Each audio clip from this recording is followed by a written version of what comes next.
Hey Greyhounds fans, thank you for listening to another episode of the Hounds Huddle podcast on MoravianSports.com, the Greyhound Sports Network, or wherever you listen to your podcasts. I am LJ Smith, Assistant Director of Athletic Communications here at Moravian University, and on this episode I had the privilege to sit down with the head coach of the Moravian softball program, John Byrne, who just announced his retirement after 29 seasons at the helm of the Moravian softball squad.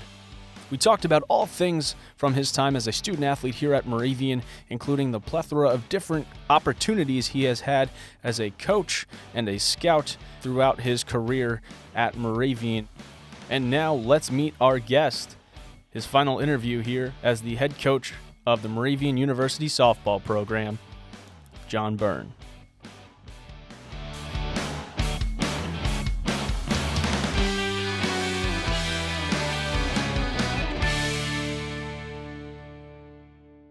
And thank you again for tuning in to the Hounds Huddle podcast, streaming live on the Greyhound Sports Network, MoravianSports.com, or wherever you listen to your podcast. My guest for this episode is the head softball coach, John Byrne, who just concluded his 29th season at the helm of the squad. Coach, thank you for spending some time with me this episode. Thanks, LJ. Pleasure to be here. So, before we get into to recap your season here, we'll go all the way back to the beginning before you were a Greyhound here. You were a 1982 graduate at Moravian College. But before then, what was your first real sport? You played baseball here. Was baseball the first sport, the only sport you played? Through high school, in junior high, you dabbled in the off season. It wasn't as specialized back in those days, so you sort of changed with the season as fall into winter into spring. But baseball was my true love, and played the Little League and Connie Mack and American Legion ball in high school, junior high, down at North Penn High School, and that was pretty much where I spent most of my time in the backyard with the wiffle ball games, the run the bases games, step ball, you name it, we played it, dusk to dawn. So. Board games when it would be raining, so that's how you learned how to keep score and learn the rules of the game, and then watch the Phillies, and then go to bed with a transistor radio next to your pillow listening to the Phillies through the 60s and 70s. So, baseball's been my background, and then was fortunate to come here and play 4 years at the college level. So in high school, what was the recruiting process like for you? Was that something you experienced? Did you look at any other schools? What really was that process like? The process was a lot different then. You would get a couple letters that your high school coach would receive, and they would hand them to you, and pretty much everything else was on you to follow up or call and visit. It wasn't as elaborate with travel teams and lessons and recruiting services and all those things. So basically it was looking for the type of school that you wanted and then fit the athletics in. So I had looked at a lot of schools. Both my parents went to Gettysburg College, so I was looking at smaller schools, visited a handful of smaller schools, and Moravian, I came back for a second visit, met with Rocco Calvo in the athletic office, and pretty much made my decision that I was going to continue here at Moravian. I knew they had a long history and success in baseball. It was good academics, wasn't too far away from home, but it wasn't around the corner. So everything fit for me, but the recruiting process compared to what we do now in terms of contacts and phone calls and emails and social media and all that stuff, obviously that didn't exist. Yeah. So I wouldn't say I was highly intensely recruited back then. It was sort of like, here's what we have. If you end up here and want to try out for baseball, that's what we have. But that was pretty much the norm. The other school that I visited and it came down to was F&M and Moravian. F&M was one of the only schools at that time that had a fall baseball, and their coach at that time I remember Don Wirt, who played third base for the '68 Tigers World Series team, and I had his baseball card, and I got to meet him during my interview. I thought that was the greatest thing in the world, but Yeah. I didn't choose them. I came here to play for Gus Garskar, who had a legendary professional baseball career as well, and learned a lot from him. And then I was able to morph that into helping out as an assistant, and the rest sort of Fell into taken place. has taken place. So what was your experience like as a student athlete here? Well, as I mentioned, the days were a lot different. We did not have fall baseball. So you played intramurals, you got ready for the season on your own. There were no strength coaches. There was hardly a weight room at that point. So you'd get to know some of the guys that were, playing when you were a freshman, and upperclassmen. You would try to rein in the freshmen and, throw, hit on your own as best you could, and then wait for Gus to drive up from Florida, and that's when you knew we were going to start practice in Johnston Hall. We didn't have the arc. We had to wait for basketball to be done with their season so that we could drop the batting cage at the end of Johnston Hall. A lot of things different than today. So it wasn't as intense. It wasn't as time consuming. We practiced pretty much the same 2 hours schedules. Games, we didn't play as many games as they play now. But the experience was as intense as it could be for those days. And like I said, I had a chance to play for a legendary Lehigh Valley collegiate baseball coach who coached here 43 years. And stories and things that you learned and things that I carried over in my coaching career were invaluable. So you touch on your coaching career. You graduate from Moravian. You don't leave Moravian, or did you? What happened at post? Well, I left. I graduated, and a buddy of mine from high school, two buddies of mine from high school, we got in the car and drove down to Houston, Texas, because back in the 70s or 80s, that was where everybody was getting jobs. So we didn't know any better. So you pack a duffel bag, and three guys in a car head down to Houston. One guy gets a job down there as an accountant. Other guy flies back home. I take a bus back home. Because I heard there was a job in the development office at Moravian. Well, I was a finalist for that, didn't get that, but the vice president, Robert Snyder, at that point, he was a big baseball fan, came to all of our games, reached out, knew I had applied for the development job, and said, "Hey, there's a job in admissions. I think you'd be good at it." Well, I didn't even know where the admissions office was when I was in school. I wasn't a tour guide, I wasn't anything, but I interviewed there and was hired the end of July to recruit Long Island, Connecticut, parts of South Jersey, and that was my first job here at the college, was an admissions representative, and immediately I was able to talk with my supervisor, John McCowan, at that time, to see if I'd be able to volunteer, with baseball. It wouldn't interfere with my real job, et cetera, and they were good with that. And I took vacation days to make games and things like that. And then after 2 years, I think I got a couple bucks to be a paid assistant, and I did that 10, 11 years as an assistant baseball, because then I morphed into the role of athletic recruiting coordinator. So I had 1 foot in admissions, 1 foot in athletics, basically visiting schools, talking to senior athletes. So it was a way to talk to more students into high school. So basically created that. That's been a model for a lot of schools that still continue that position. But that morphed my coaching position into a more full-time or a part-time assistant baseball coach, and I ended up helping out with football then in the same capacity, which gave me a little bit more credibility when I was going out recruiting, because I was a member of the coaching staff. And then I had the 1-year stint as head volleyball coach when Dawn Ketterman took a leave of absence. So that was my first head coaching job in 1988, and as the volleyball coach. As the volleyball coach, yes. And Wow. I had good assistants, let's just put it that way. And I had good players, and we ended up winning a lot of matches, and it was a lot of fun. And Coach Calvo took me golfing, and it took him to the 17th hole to ask me if I could be the volleyball coach that year, because he said it's either me or him, and it would be like saying no to your grandfather if I said no. I know he didn't want to do that, so I said, Coach, I'm a baseball guy, but I'll get them where they have to be. I'll feed them. I'll get them in shape, and we had a lot of fun with that. And we had a lot of talented players on that team, and hence after that year, he offered me the job full time, and I said, Coach, this is college volleyball. They need somebody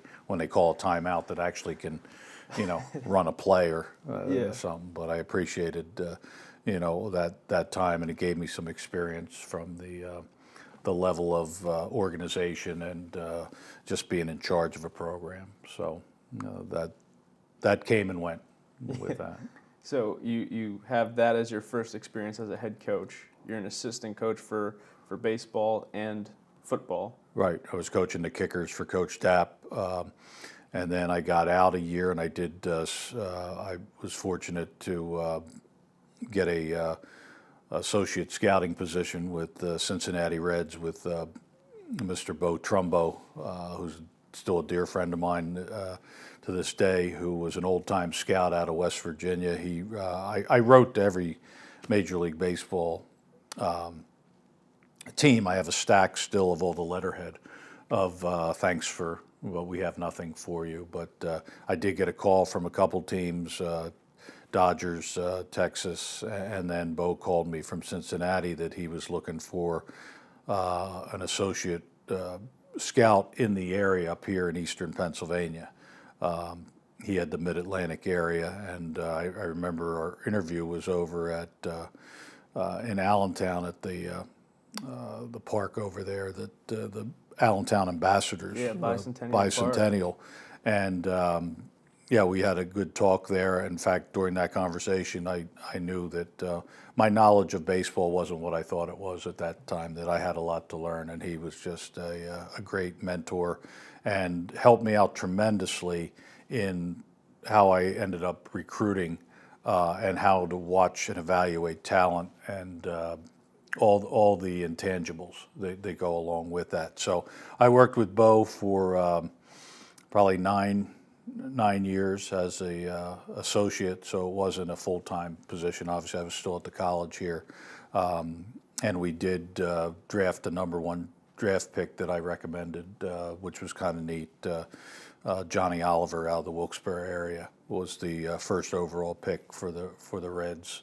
And that was kind of special in the scouting world. If you get a number one pick that you've recommended and everything, it's sort of you're a made man in that area. But I had recommended that, and Bo pushed him, and we did a lot of groundwork, and I was able to give information on the background of Wilkes-Barre Scranton, where he ate, what he, family, values, all that kind of stuff. So that was kind of neat with that, and a great experience that helped me in my recruiting when I became the head softball coach, no doubt.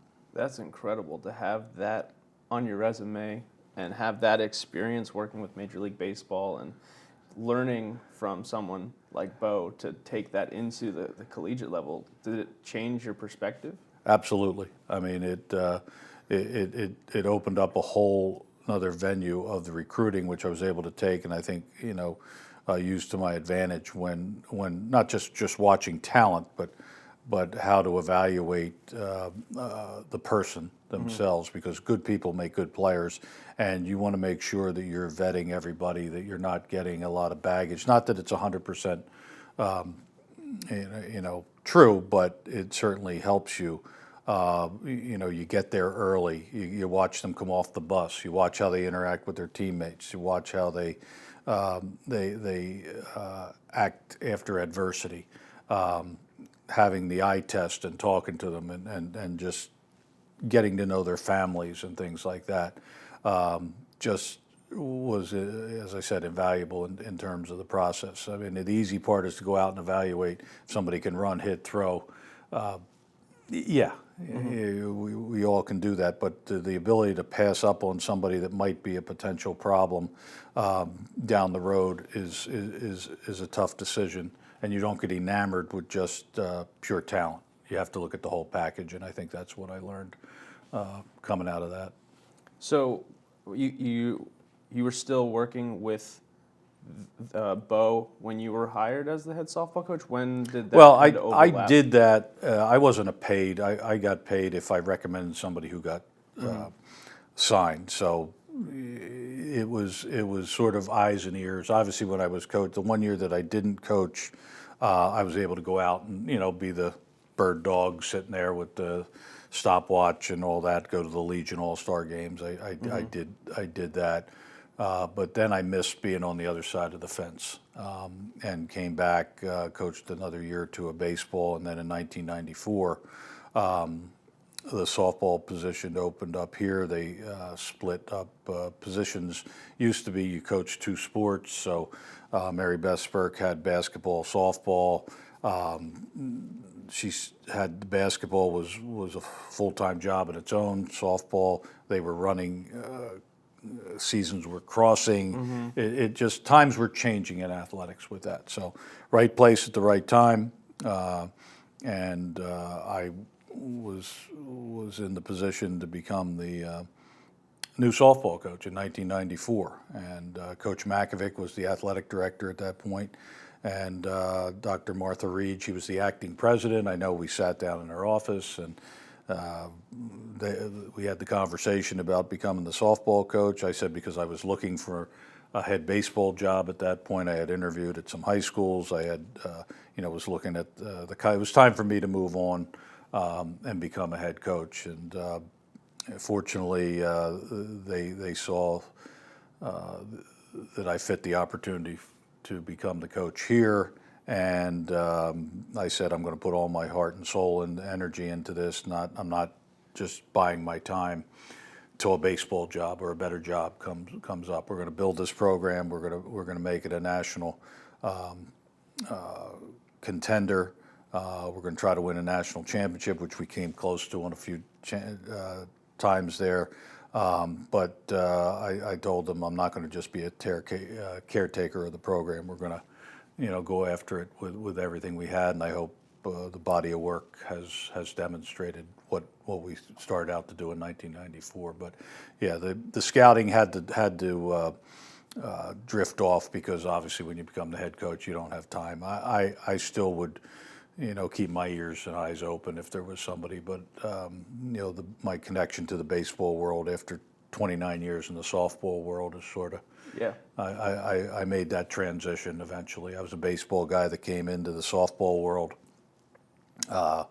and had to learn a few things. The game's a little bit different, a lot of similarities, but in all, it took a year or two to make that transition. But funny how things work out, and I'm glad I made that transition over to the softball world, and I wouldn't have traded anything for it. We're going to take a quick break to hear a word from our sponsors, and then we'll get into the excellent career you had, 29 years here with the Moravian Moravian University softball program. So we'll take a quick break and rejoin head softball coach John Byrne right after this.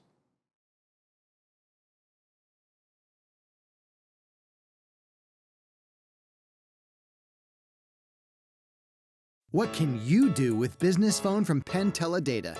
Make a conference call from the coffee shop. Or connect from the back nine.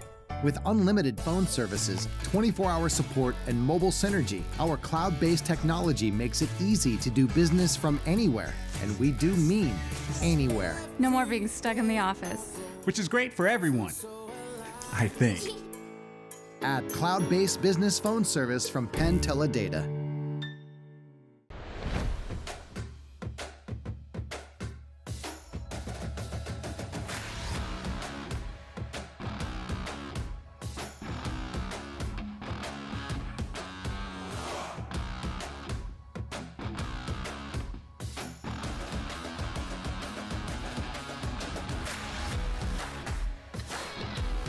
St. Luke's Orthopedic Care. Extraordinary care in motion.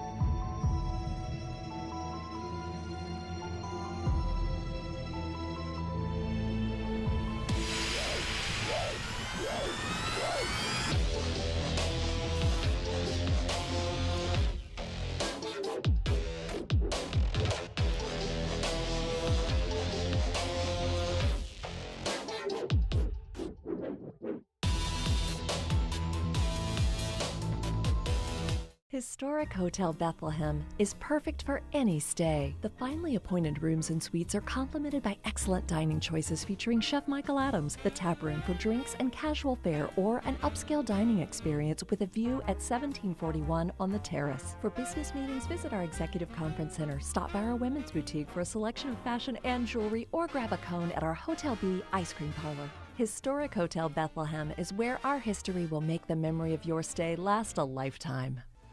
Are you looking to get your hands on Moravian University Greyhounds gear?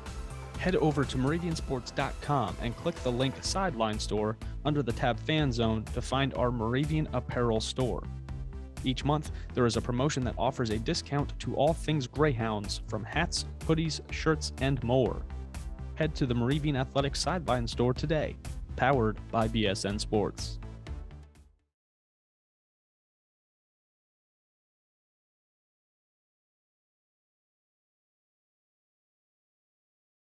And welcome back to the episode of the Hounds Huddle podcast. Alongside me, head softball coach John Byrne.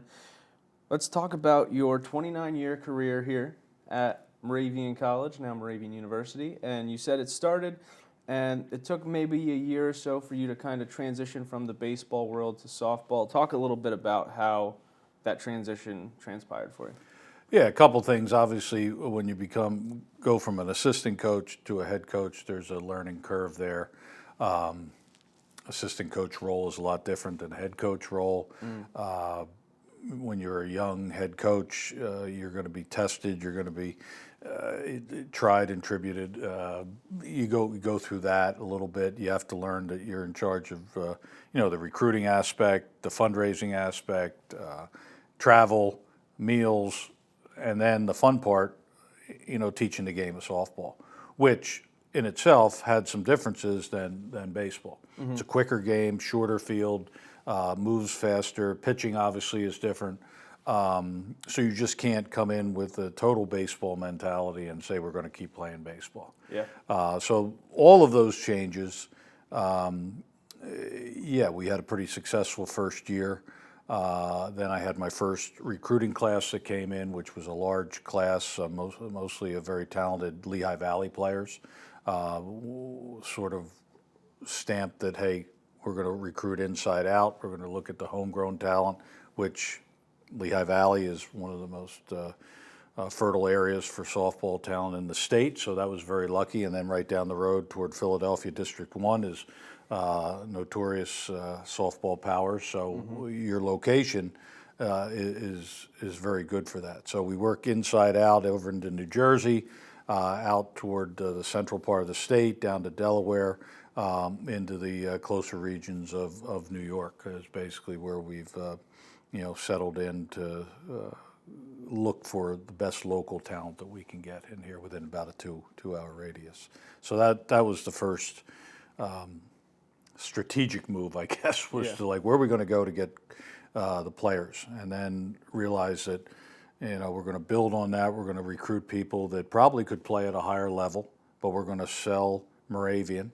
We're going to sell the program and build that tradition that is going to entice players that have other options, but hey, I can get a great education. I can play at a national level in softball and have fun while I do it, and have balance.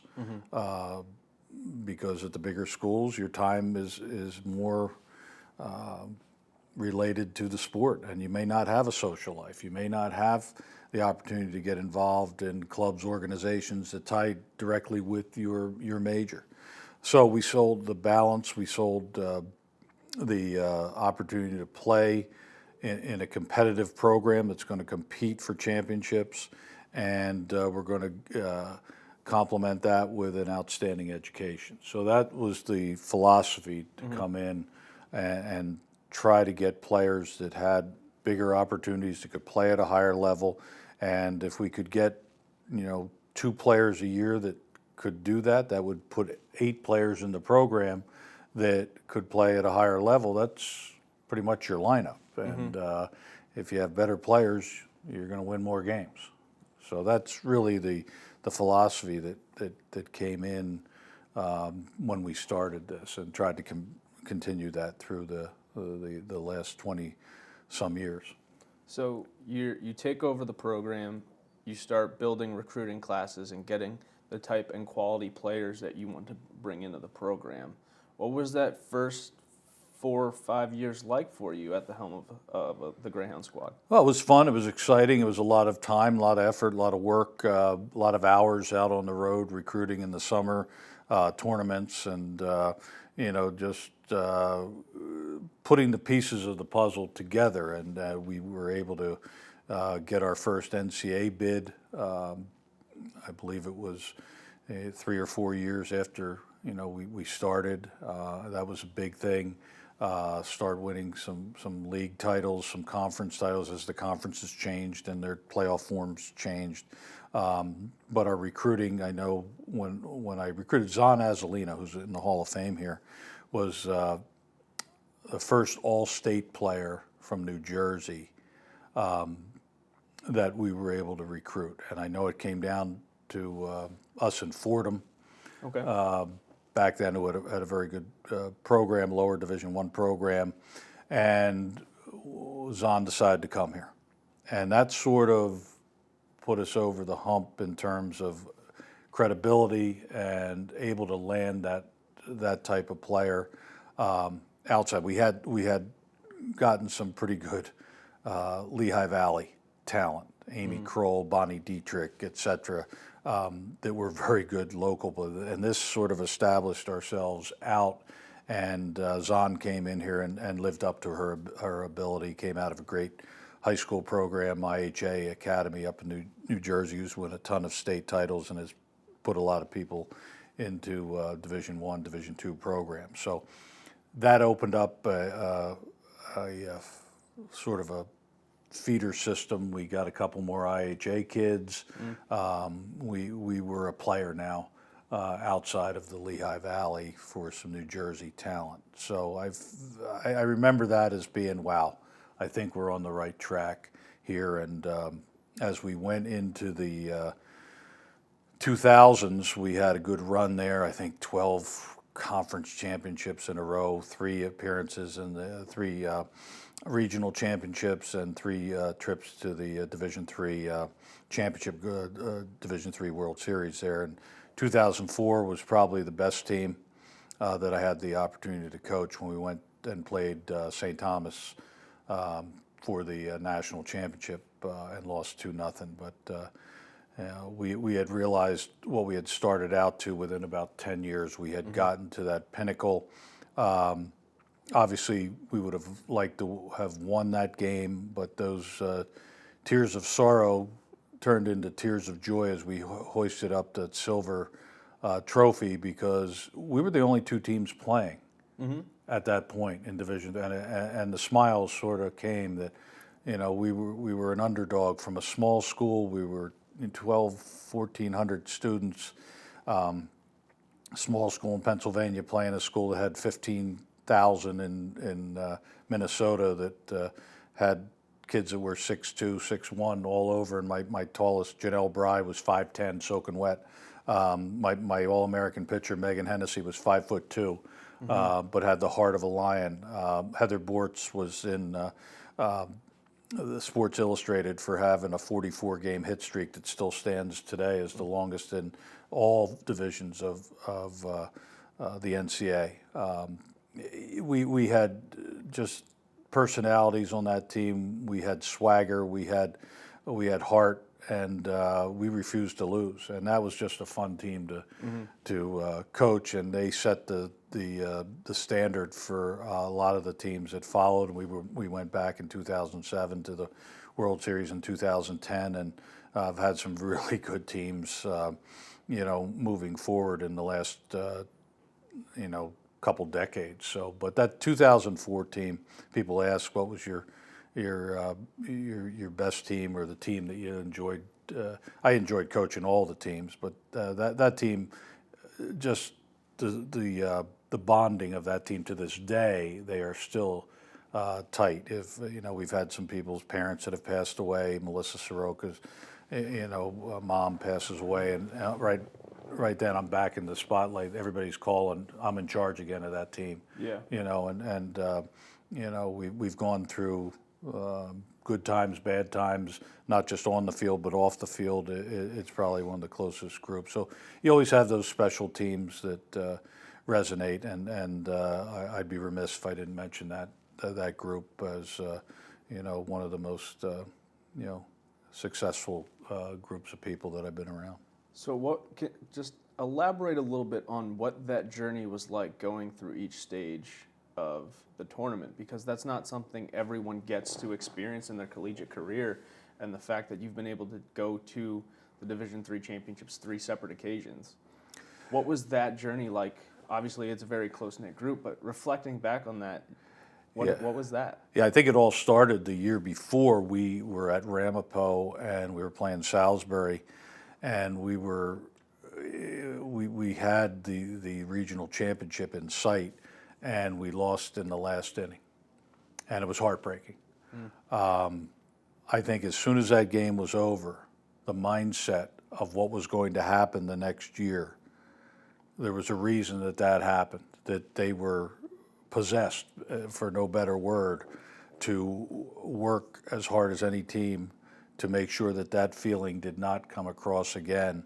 The good thing was we had everybody back from that team that got, we were close. And so we had everybody back. We brought in a few more freshmen because we had to piece together some areas that needed a little bit more depth or strength. We went through the regular season. I think we had a 29-game win streak in that time period. We went to the regionals, back to Ramapo again. Had to play Ramapo this time on their home field. And I can't describe the feeling of when we won that game. I mean, I just remember parents coming out, cigars being, I think we broke 100 NCAA rules, but who cares? We had made it, and back then there was no super regional, so it was 6 teams that come to a region. You have to battle your way through that regional, not a weekend, but you start on Thursday, ends on Monday possibly, and we beat them on their home field up there. They were the host, and it really was like, we're going to Salem, Virginia to be one of the final 8 teams. And then once you get down there, when they have the banquets, they have the picnics, they have your community service day down there. It's just, you soak it all in, and it's like, wow, this doesn't happen to everybody. There's a lot of people that play collegiate sports and never get to experience that type of championship experience that goes along with not just playing the games, but all the other things that they do for you, the giveaways, the swag, the stuff, and the kids were just, but they weren't overly taken by it. They were there to win. With that group, it was all focused in that we can beat anybody. We don't really care. And we came back against Chapman in the first game. We were down 5-1, I think. We came back. Lauren Holmes' home run sticks in my mind, will be forever. And then we beat Salisbury. And then St. Thomas beat us, put us in the loser. Then we came back, and we were the only 2 standing, and ended up losing to John Tashita, who's probably the best Division III coach there's ever been and could coach at any level. I have tremendous respect for him and his teams. But we lost 2-0 and came to an end 40-6 that year. But as I said, those tears didn't last too long because they realized what they had done and represented themselves, the team, the school, in a way that I could never ask any team to do. So it was fun. It was a fun year. I mean, we just you knew we got 1 or 2 runs, game over. We had a great lineup, and everybody knew their part. We had people that were pinch runners that excelled at that embraced that. They pushed each other. I could push them hard. They'd push right back. it just was a perfect storm of everything. A great group of parents that still friends with today. With that, a lot of those times have changed, but they would meet us at the hotels, and they'd be there first, and everybody got along, and everybody understood what the roles were, and the mission was crystal clear, and it was a great year. If you could compartmentalize that, a lot of coaches coach and never experience something like that, so I'm very, very thankful that I had the opportunity to coach those folks, and they remain some of the best friends I have today. So you make appearances in 04, 2007, and 2010 as well. Very special teams being able to replicate that feeling, not just once or twice, but 3 times for yourself, giving your staff, those student athletes, and experiences, something unmatched. Yeah, each one of those trips was special. 2 of them to Salem, Virginia, 1 to Eau Claire, Wisconsin. And all were very enjoyable. And like I said, the experience, not just, if you win a game or 2 or whatever. Obviously, once you're playing, you want to compete and win, but you're playing against the best of the best, and there was 8 teams that are left. Nobody's a loser in that group, that's for sure. But all those teams were special, and we had great people. We had a couple of people that played they got a chance to go to 2 World Series. If you were on the 04 team as a freshman, you got to go in 07. And same thing in 7 to 10. Yep. So to go 3 times, and we've come close a couple of the other times. I look back just a few years ago when we had Josie Novak, Amanda Carasone. We were up, one of the worst days of coaching, when we were up 1 game to nothing against DePaul in the Super Regional, and we were up 8-0 in both games and couldn't come away with a win in either. So the game keeps you humble, but that was a team that I thought deserved to go, but we didn't get it done, and the game keeps your feet on the ground, that's for sure. But that was a tough day in coaching with that. But we had Jen DeLickus on that team. We had Dior George. We had a very talented group that year too.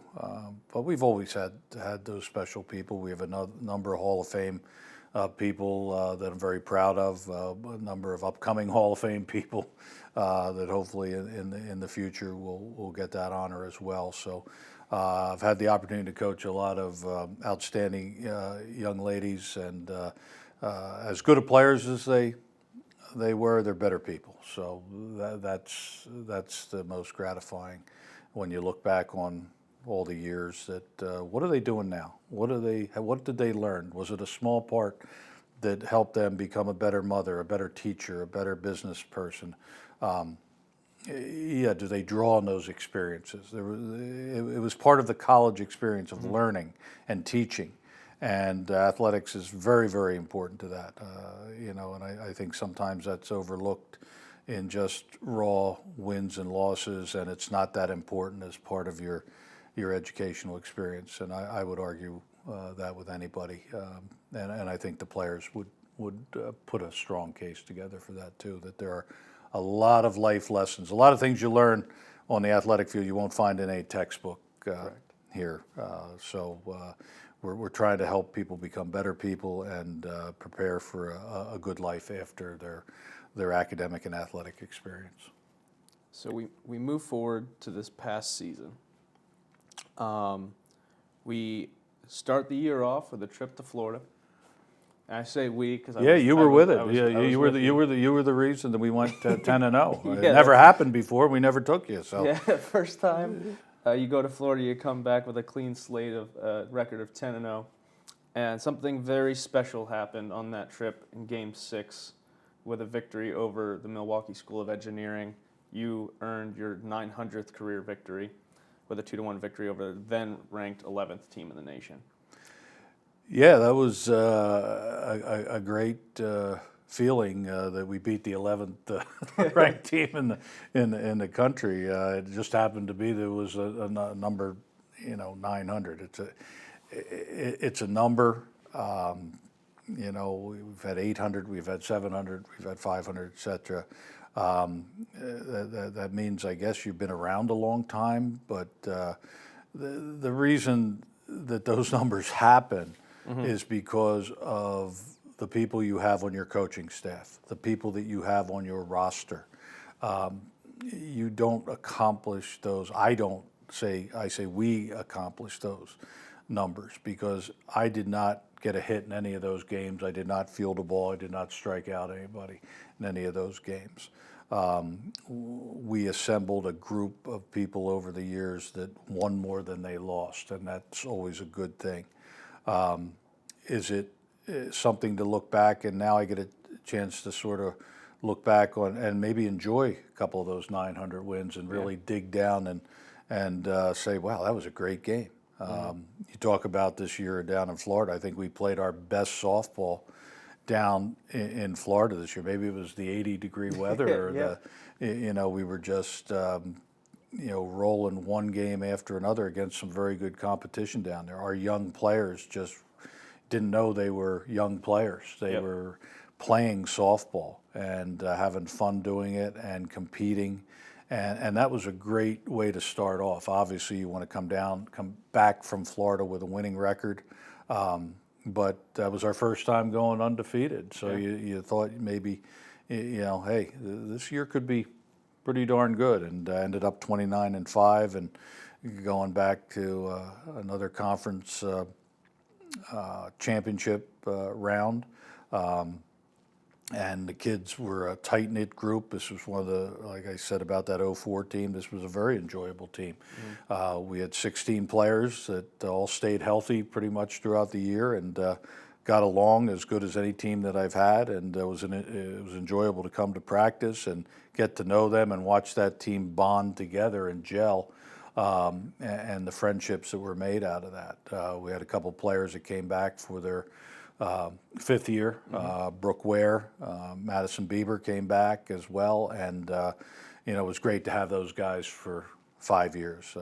They were special, and they helped with that whole bonding process. Coming out a couple COVID years and things like that, I think it set the clock right again, and put the program back on the normal track that we've had before all this COVID and things like that. So in a good place moving forward, good group coming in for next year with a good group of veteran players. So I think the year was a success. We would have liked to have hung another conference championship, but wasn't in the cards this year. But it's better to have competed than not have competed at all in that round. And you learn from that, and you come back even stronger, a little bit hungrier than maybe the year before. So I think everything's going to be in good shape. And this year was a little different as well. You finish up in Florida early March. You head down to Florida late February, which is a little different, a little unorthodox. But we go down. We have great weather, which was fortunate enough. We did get 10 games in. A lot of schools didn't the following week or two. But then we didn't play another game until the end of March, not even a home game until April 2nd. Yeah, I think that took some of our momentum away when you're sitting around and watching it rain, snow, wind, cold, whatever it was. We seemed to get it, and it always happened on a Tuesday or Thursday or a Saturday when we're scheduled to play. So it was almost like we had to reboot, start up the season again. And we lost some of that momentum that we had out of Florida.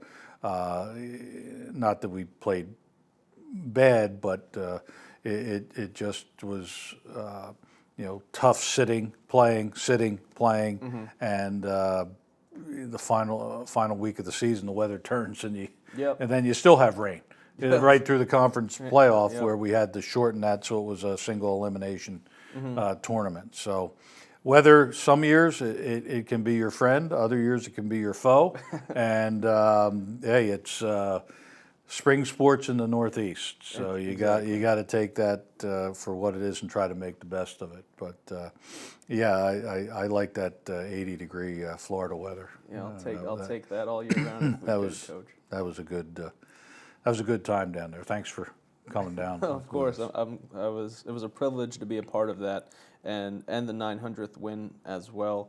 we move through the season, we head to the conference championship, and as you just alluded to, a single elimination tournament instead of double elimination over a couple of days. It also gets switched from Susquehanna to Scranton. So that's just a whole other mindset as well. You're going from a traditional field to turf. You come out on top over the host, Scranton, in the semifinals, and then a very back and forth game with Susquehanna just on the doorstep there. Yeah, it was a day of high and lows.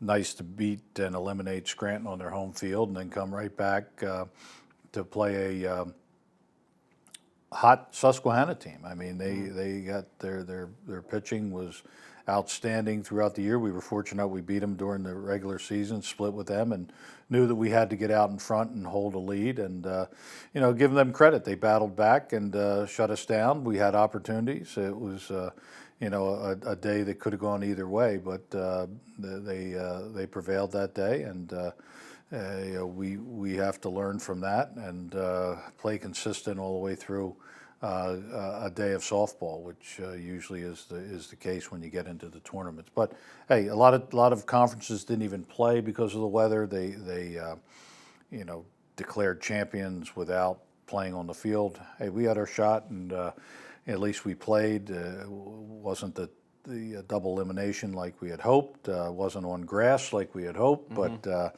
At least we can say we had the opportunity, and we were in it to the end, and it was a great season overall when you look at it from the bigger picture. A lot of individual accolades to some of our players, which is always nice in the postseason, and a good overall record and another postseason. So you take the positives and you move on to the future with that. A lot of accolades. You mentioned 4 named to Landmark Conference Team of the Year, with Maddie Cunningham being named Rookie of the Year as well. So a lot of potential with this freshman class, as you alluded to, them playing like they weren't first-year student athletes down in Florida, and seeing that transition throughout the season. You had a lot of freshmen on the field to start with, a solid mix of upperclassmen, and it just seemed to work. But as you mentioned, future looking bright with the youth of the program moving forward. Yeah, in particular, a couple freshmen, Maddie Cunningham, outstanding year, Rookie of the Year, a finalist for the National Rookie of the Year player, both in the circle and at bat. Tremendous upside for her. Work ethic is great. She's going to continue to work and get better. She has a tremendous future ahead of her. Holly Walter played a great third base for us as a freshman, local player out of Southern Lehigh, as Maddie's from Whitehall.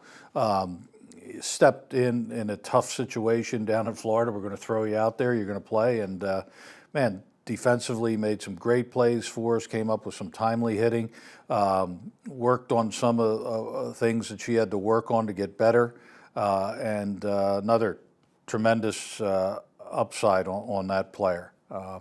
Lindsey Gories was our leading hitter throughout the year, freshman. Whitehall High School, another local player, ended up being a first-team All-Region player for us, and tremendous offensive numbers this year. She's going to have a bright future. Combine that with the other freshmen that we had, and some young upperclassmen. This group's going to play together for a long time. And like I said, we're excited about some of the other folks coming in that hopefully can duplicate what this freshman class did this year, and we have high hopes for those folks as well. But you have good leadership coming back with Emily Silberman, another out of Salisbury High School, another local, Jayla Elmore. They're all, I can't believe they're going to be juniors already, but some good folks there pitching.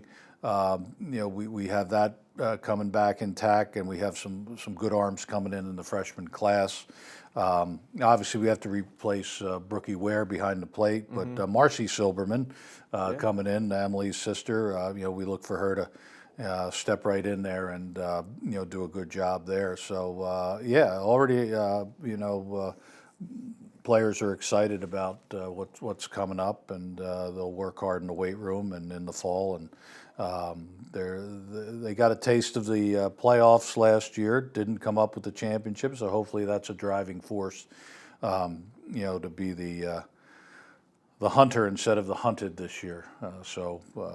I think that'll motivate that group. So a little over a week ago now, I believe, you announced you're going to step down as the head softball coach and retire from softball. 29 amazing seasons, a lot of work, a lot of effort goes into this, a lot of credit to the student athletes and your coaching staff. Reflecting back, what has this meant to you, being able to lead a program, a very successful program throughout your career?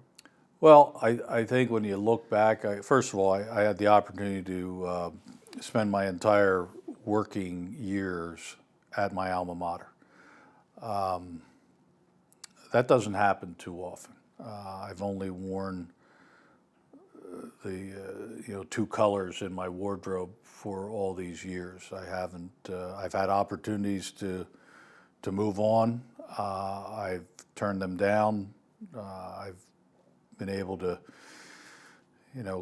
coach young ladies, as I mentioned before, that have turned into hopefully better players when they left and better people when they left.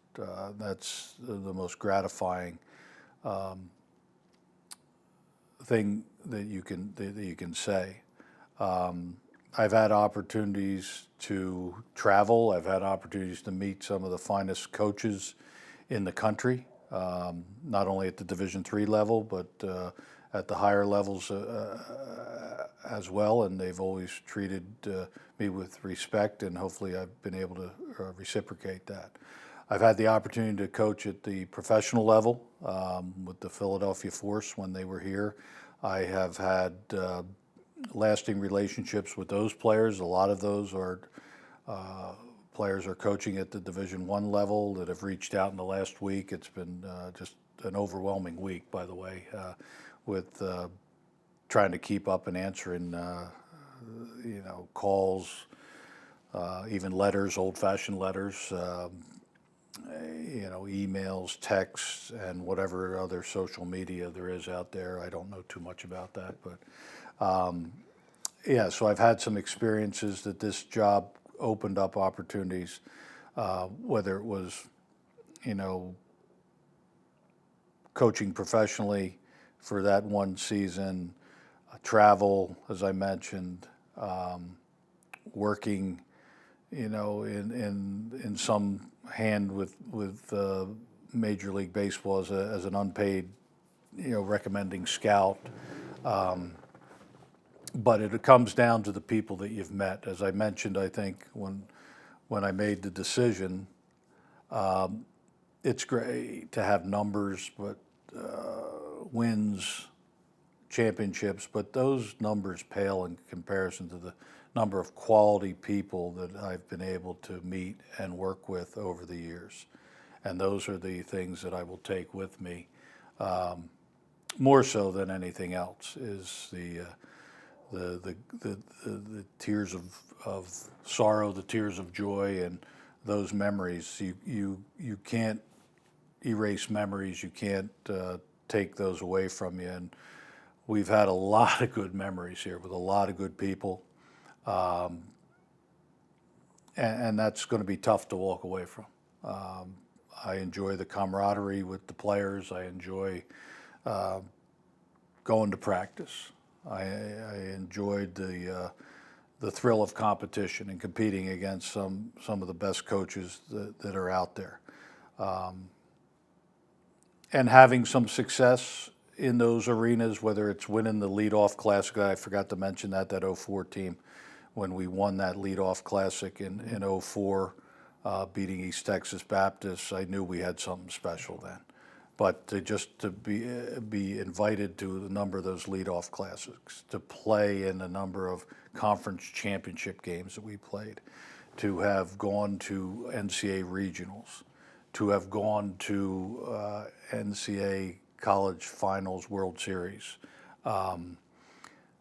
I get a chance now to look back and reflect on that, and when you're in the moment, you're caught up in the moment, you're on to the next recruiting class, you're on to the next season. You don't really have time to say, wow, that was pretty cool.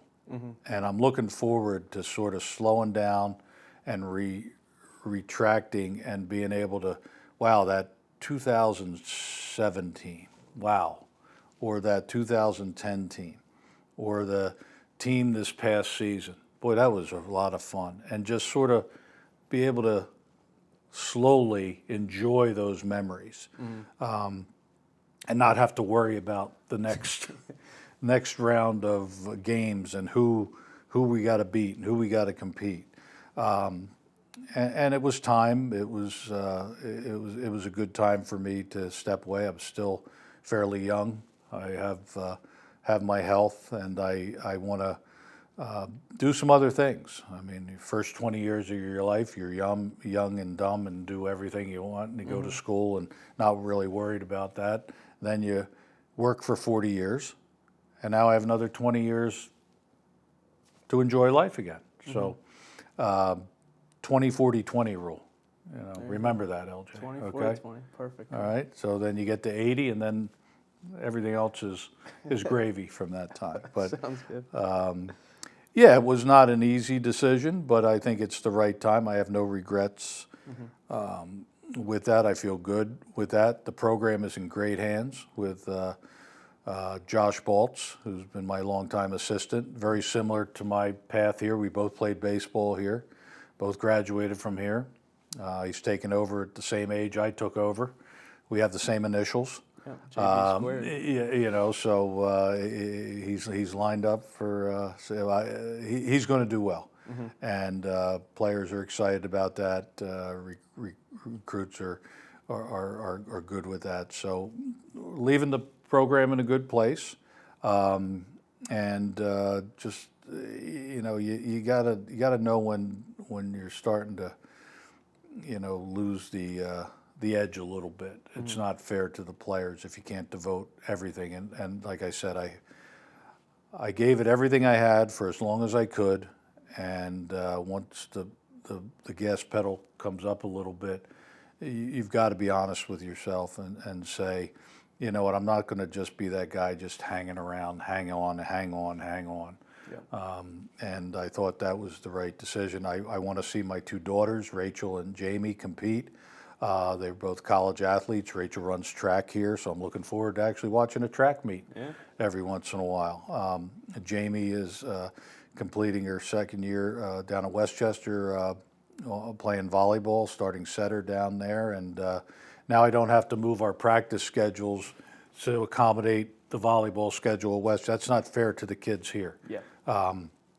So I found myself doing some of those things, and I can't do that to the program. Now, will I miss, the fall when that comes around, the spring? Yeah. You wouldn't be human if you didn't. Yep. Or it didn't mean anything to you if you didn't with that. So we'll see how that goes. That'll be interesting. But Josh told me not to throw away my fungo bat, so I'm not sure. Not just yet. Yeah. Not sure what that means, but we'll see. I'm looking forward to the next chapter here and moving on, and I think it, like I said, the time is right from a lot of perspectives, both on and off the field, professionally and personally. I'm good with the decision, and everything the last week or so, the outpouring of people, it's been overwhelming, and it's sort of hit home that maybe we did make an impact somewhere along the line, and that's been very humbling to hear from not only my own players, but players on other teams that have reached out, and the amount of coaches and non-softball people, former professors here, crazy people that you haven't heard from in a long time that were paying attention, that weren't necessarily athletic, sports-minded people that appreciated what we've done here. So I think it's been a good experience. I'm looking forward to moving on and going out the front door when people are still applauding rather than being ushered out the back door. I guess it could be a lot worse with that, but I'm thankful for the opportunity that I've been granted here. I've had a wonderful experience, and I wish that every coach could have the ride that I've had. And good luck to everybody who's continuing on in this arena of coaching and molding the youth of today into the people of tomorrow. So that's where I'm at, LJ. Coach, it's been a pleasure to have you sit and kind of reflect with me, making it feel like I was a part of the program. This past year is my first year back as a full-time employee, but as a Moravian alum as well, being a part of the program for 2 years, and just being able to see and learn from you, even if it's not through conversation, but being able to be a part of the program, see the success.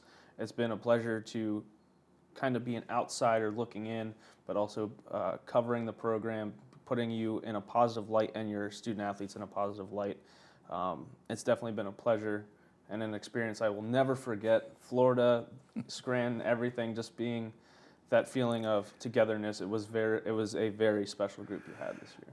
Yeah, too bad we couldn't take it a few steps further because those are really, but I think you might have some opportunity to do that in the future here. I would if I'm a betting man, I'll put that on. But no, it was great having you. Thank you for what you and Mark do, for us and for the players, and sometimes that goes unnoticed, just like a lot of behind the scenes people. You don't get the recognition that you deserve because we can't have good programs without that. But yeah, we enjoyed having you down there. You had your glove down there. You were at the practice there, running around. That was good. We put you to work a little bit, kept you out of the sun, and got you back in one piece. So and hope we had a couple laughs along the way there. That's always a good group to go down to Florida with, and like I said, you were the good luck charm there for the 10-0. You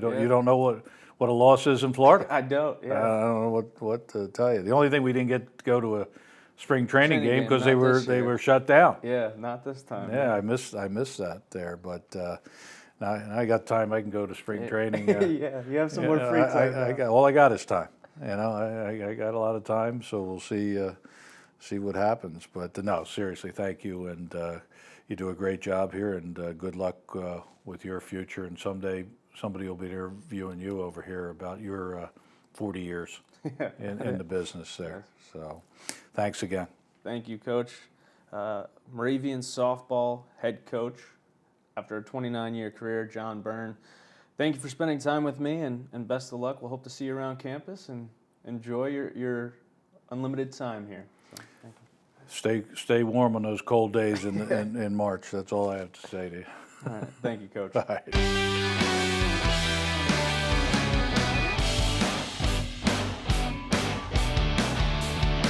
Wow, I had such a great time talking with John Byrne, the Moravian University softball coach who's calling it a career after 29 seasons at the helm of the Moravian softball program and over 40 years dedicated to Moravian College as a student athlete and coaching across the board, multiple sports. It's been a pleasure to be a part of JB's career and part of his program this past season, as well as my time here as a student at Moravian College, as well as a great person to talk to, learn from, the wisdom he has, just able to share, and also make you smile as well. So JB, Coach John Byrne, thank you so much for the time you've dedicated to this institution and allowing people to feel like they're a part of it as well. So on behalf of the entire Moravian University Athletics Department, thank you for your time served here at Moravian. Be sure to follow the Moravian softball program on social media at Moravian University Softball on Facebook, at Moravian Softball on Instagram, and at Moravian SB on Twitter. And if you haven't done so already, go ahead and follow Moravian University Athletics as well. That's all I have for you on this episode of the Hounds Huddle podcast. Until next time, I am LJ Smith, signing off.